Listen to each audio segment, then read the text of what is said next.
Assalamualaikum warahmatullahi wabarakatuh dan salam sejahtera. Pada hari ini, kita mengadakan Majlis Anugerah Kecemerlangan bagi tahun 2025. Anugerah ini bertujuan untuk meraihkan kecemerlangan bagi peperiksaan akhir sesi akademik dan juga SPM bagi tahun 2025.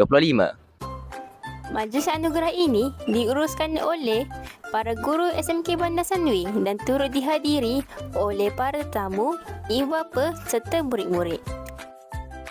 Kini, tamu mula memenuhi dewan bagi menyaksikan majlis yang penuh makna ini. Majlis ini turut dihadiri oleh Timbalan Presiden Zon Negara bagi memberikan sokongan kepada para penerima anugerah.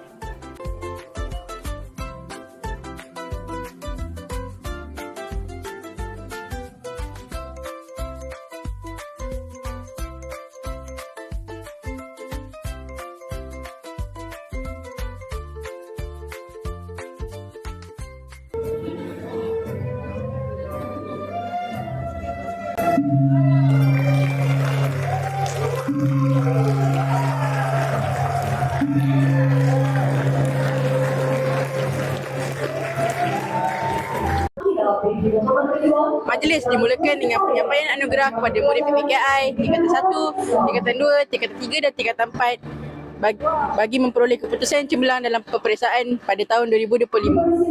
Semoga pengiktirafan ini menjadi pembakar semangat kepada semua murid untuk terus berusaha mencapai kejayaan yang gemilang.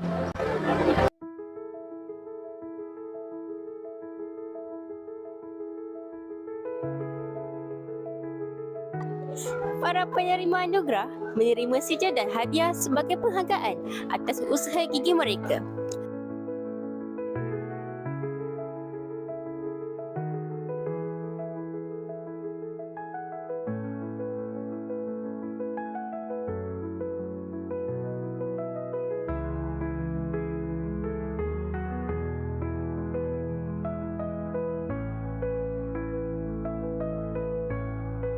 Sepanjang majlis berlangsung, suasana dewan dipenuhi dengan rasa bangga dan gembira.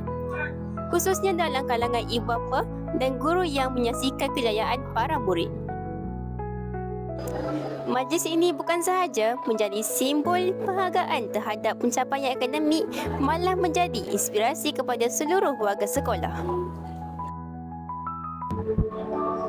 Dengan ini, berakhirlah sudah Majlis Anugerah Kecemerlangan Akademik tahun 2025 di SMK Bandar Sanwi. Semoga keputusan SPM pada tahun 2026 dapat ditingkatkan. Itu sahaja daripada kami, daripada TVPSS.